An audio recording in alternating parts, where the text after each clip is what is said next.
This is the Simpit. I'm your host, Shaun, but the real star of today's show is a very unique idea that actually came to me from one of the viewers out there. His name is Andreas Martin Mørch, and he came to me with an 8-minute long video describing this idea. And what it is, I'm going to welcome you to the show in a second.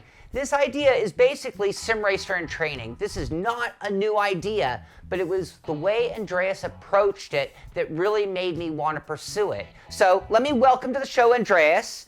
Andreas, hello, thank you for joining me. Thank you, Shaun. And we're going to go through a few things here real quick, and I want to get back to that video and some of your motivation and how this all came to be. But before we do, let's just, real quick, how old are you? Where do you live? Tell us just a little bit about yourself. All right, I'm an 18-year-old student. I live in Denmark in my parents' basement, which is where I spend most of my free time.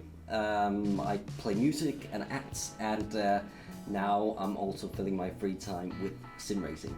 Awesome, and I think a parent's basement is a perfect launching platform for something like this. So, okay, so that's good. Now, you are pretty much a rookie when it comes to sim racing, so that was what was also fascinating. So, I get this video from you. It's 8 minutes long, as I mentioned, and what I picked up from it was that you were very methodical and that you had a real goal in mind. So, first of all, again, you're a rookie. What's your goal? I mean, it was fascinating to me, so let's tell everyone out there, what was your goal? Well, I want to be one of the best sim racers in the world, plain and simple. I want to beat Gregor Hutu and Atsi Kirchhoff and the likes. Now, yeah. I run a show, I've been in sim racing for 15, 20 years. That would be a lofty goal for me. What's your sim racing background to go at this goal? Pretty much none. And this is what blew me away. So again, I just have to go through this with everybody. Andreas here, how much real life driving experience do you have? Again, next to none. I had my first driving lessons last week, which wasn't even on a road. And before that, I've driven a kart around a track a few times. But that's about it. So your parents, they must be huge Ferrari or Formula One fans or something along these lines. No, not at all. My dad watches Formula One because we have a Dane, but no. And again, so I get a video from this guy, Andreas, who has no real experience. He's very new to sim racing. You now just got your D license, so you're new to iRacing, but you're still right there at the beginning. You have no real-life driving experience, and you have this goal of going after the best of the best. And to me, that's kind of crazy, except for I just interviewed Atsi Kirchhoff. And the bottom line is Atsi Kirchhoff was one of the most methodical, goal-oriented, and planned and set goal-type people I'd ever met, and I totally saw that in you. And you didn't know because the Atsi Kirchhoff interview actually came out after you and I had actually spoken. And since then, you've actually mentioned things from that interview, which to me is all the more reason that pursuing this with you is a great opportunity. So, this is going to be very similar to the sim racing school, the driving school, and other things. I'm still going to do those, and those will be lessons that you can follow along. But what this is going to be is the real life version of someone going through those lessons and even going beyond the sim racing school with the goal as lofty as Gregor Hutu, Atsi Kirchhoff, and the best sim racers on earth. So, yeah. Andreas, the first thing that I'd really want to do before we do head out on track, and we're going to do that right now, get down to some basics, is I want to talk about equipment. I see you have a G27, great wheel, great pedal combination, and it comes down to being comfortable, because if you're not comfortable, if you don't have the right settings on your wheel, the right settings for the game, it's going to be very difficult to do anything great on track. So we're going to go ahead, shake down your system, and then we're going to go ahead and go on track. So why don't you get suited up? Let's go ahead and take a look at your rig and get things going. Cool. I'll see you on the track. Okay. Before I show you my rig, let me just apologize in advance for the lowered audio quality in the segments that I recorded with Shaun. A malfunctioning microphone on my end meant that we had to resort to audio clips that had picked up on the echoes from Skype. We've done our best to salvage it, but the audio quality will be subpar to future episodes. So anyway, here is my humble setup. dual monitors, although that doesn't help a whole lot, and the Logitech G27 set, complete with an 8-shifter. I've duct taped the pedals to the floor. It looks messy, but it's been moving nowhere for months now. And I'm using rubber bands for when I want to use a sequential stick. None of this is pretty, and it's not by any means top of the line, but it's more than enough for where I am at the moment. So as you can see, we're both now in our rigs, and before we head out on track, I want to go through some basic things. I mean, I've talked about it on the show many a time.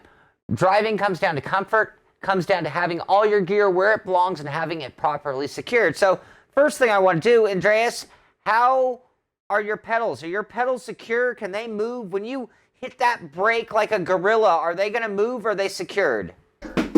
They are pretty damn secure. And I can gaffer tape all over. And I can see by the way you're pressing on them that your seat is not a swivel chair, it's a secured seat. Yeah. And you have your wheel on your deck mount. Is that screwed down, or is that you have mounting hardware, or are you just using the clamps on that? I'm just using the clamps, yeah. They've been working pretty good. So we're going to have to hope that doesn't come off one day, and hopefully if you drive smooth, you'll have no problems. Okay. Then everything looks good there. Your wheel's a little high for me, but that's a personal preference. Well, we can do this.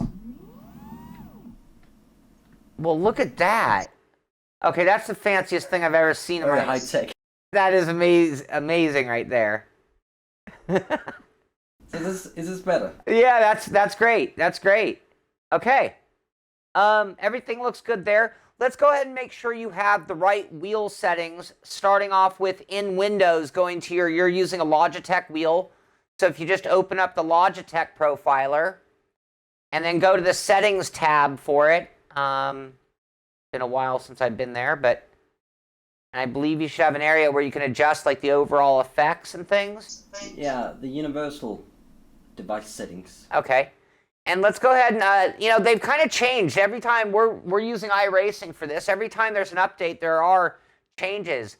106 used to be the percentage, but let's go ahead and put that at 100, which is the current recommended settings in iRacing. Go ahead and put your spring effect to 0%.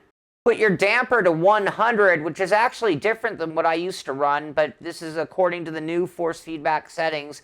We're actually looking at a thread. We'll put the link in the description. We'll put the link so you can check it out yourself, but it gives a full description on all the main wheels and the optimal force feedback settings and the reasoning behind some of it. So anyway, spring effect to 0, damper 100, center spring is unchecked, combined pedals unchecked, 900 degrees of rotation, and then allow game to adjust is also checked. All right. And you can just hit OK there. And the next thing will actually be in-game, so you can shut down the profiler. We're going to be running at Lime Rock and the Skippy, which is a really good car to test out, actually, for some basic things. What we're going to be doing is really working on things I talked about in Sim Racer 101, Training 101, but threshold braking and general balance of the car. So while we're here, let's go ahead and go into our Options tab. And on the front tab here, and this is an area where there is some debate. So we have to read a little bit. I believe the strength of the force feedback you're going to set to your personal preference and based on how much clipping you get from the force feedback, and it's going to change from car to car and track to track.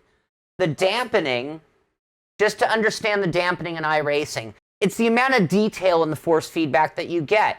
If you put it to 0, which ultimately is where you want to get, it might be too much if you're new to iRacing or new to the modern force feedback. They actually recommend going up to 75% and then working your way down. So why don't we go ahead and put that up to, say, what do you have that at currently the way you were running? Well, that's at 0% because I had no idea what it meant. Okay. Why don't you go ahead and put it up to 50% for right now? And if it feels like your wheel has become too muted or quiet, we'll make that adjustment.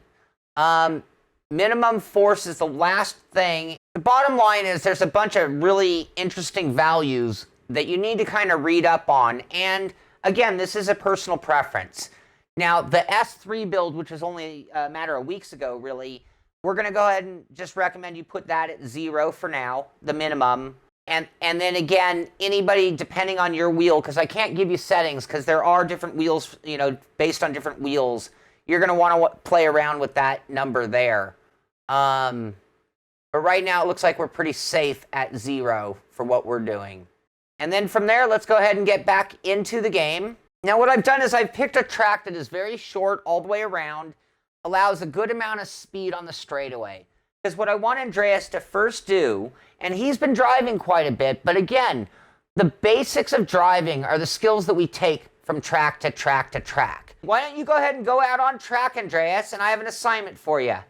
Take the car out, just be very gentle, don't wreck the car, get it around the track, focus all of your energy on coming out of that final corner with a good amount of speed. Because what I want you to do is at the start-finish line, I want you, as soon as you hit that line, to slam on the brakes for all you're worth. And I want you to get a sensation of what wheel lockup is doing. And when you're feeling that, you're going to be judging it by a few things.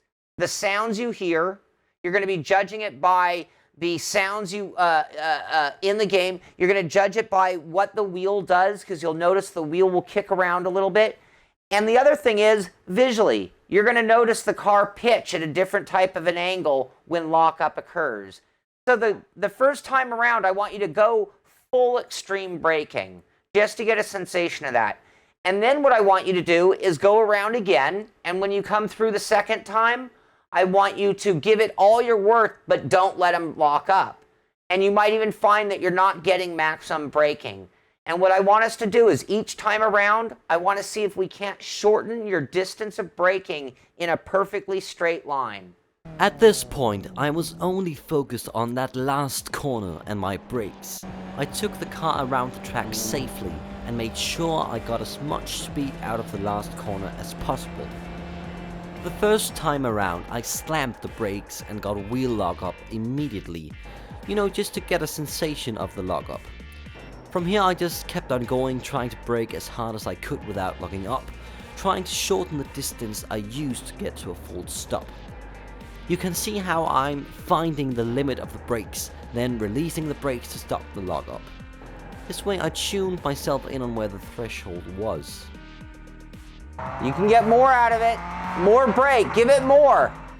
I did a few things to optimize the learning curve after my session with Shaun. I started practicing on the centripetal circuit instead, which we couldn't do in a hosted session. I also started writing down my speed at the braking point, the length of braking before a full stop, the amount of lockup I got, and other important sensations in order to analyze and improve rapidly. Threshold braking isn't easy though, and it was hard not to get frustrated in the beginning when I couldn't see much progress. However, going on track again, I noticed just how much more confident I was on the brakes, gaining up to 3/10 in major braking zones compared to earlier personal bests. As you can see, he's getting the feeling, he can tell there's more out of the car that he's not getting. It's just finding that threshold braking point, that point where you are getting everything out of the wheels, everything out of the brakes just prior to locking up the tires. It is when the most effective braking is being done. So what I want to do next is work on the same kind of sensation, feeling the balance of the car, and this is a great car for this. And I want to not go full speed. I want to go about half speed and focusing on the straights. You don't have to do it just on the main straightaway. I want you to keep a very balanced throttle. So if you're doing 120 kilometers, just keep it at 120 and give it a swerve all the way back and forth. This isn't warming your tires before a race. This is going from one end of the track to the other and feeling the sway of the car. Feeling when you go from center to left and feeling when you transition it back. And never, and the whole time keep your throttle the same so that the car is not shifting weight other than the input of the steering wheel. And we don't have to spend a lot of time on this, but I want you to just sort of, without focusing on a corner, really get a feel for the boundaries. And it's okay if you go too far. You know, I actually would like you to go too far and spin it out once or twice to find out what is the limitation while not doing it trying to make a corner. Does that make sense? So I'll go out with you, and I mean, there's no right or wrong in doing this. It's just a matter of feeling it. And wherever you are, whatever. So if you're between corners 4 and 8, you know, maybe you're only doing 80 kilometers, but you can still be doing it. This exercise may sound easy, but it took a surprisingly high amount of concentration to get the most out of it and make sure I felt everything I needed to feel. Even Shaun could lose focus at times. I went off the track, that's too much. Can't do this at a racing school. Spinning out, however, can actually teach you a lot if you are focused on what the car was doing. By concentrating on the sensations from the wheel and what I saw on screen, I knew why I spun out when the same happened to me. Shaun also put these sensations into words for me, making it much easier to understand. So in racing, we have something called a slip angle. And a slip angle is the maximum amount you can turn the wheel that it can turn before it starts to drift or lose grip. When you're steering, your first input, you'll feel the most forced feedback. At the moment that your wheels start to slide, this is your front wheels, your steering wheels, you will feel the wheel actually get lighter. So there are moments when you're going from left to right in just this simple exercise that you'll feel the wheel go light. That is the moment that you're actually inputting the wheel more than it will actually even deal with, because you're beyond the grip of the wheels. And you can actually, like the ABS brakes, you could actually be less steering input and get the same result out of the car. And finding that, what I want you to realize, this is the moment when we're turning into a corner that you should be able to feel that car skipping outward slightly, knowing that you're not going to make the corner. You're bleeding off speed, you're wearing tires, you're heating your tires. When you turn in on a smooth line, everything's great. When you come in too fast, the car starts to jump outward. It starts to push and starts to scrub against the front tires. So again, the whole purpose here is to start to feel so that when you're entering a corner, you'll know and feel that sensation of, oh, too much input, oh, too much speed, whatever it takes to get your wheels tracking better again. So anyway, let's just give this a little bit more on this just to get a sensation. And then let's go ahead and do a little lead follow so I can just see how you're driving overall. After this, we had some technical issues and had to call it a day. In the next part of this episode, you'll see our second session where we finished up the swerving exercise and started clocking some laps.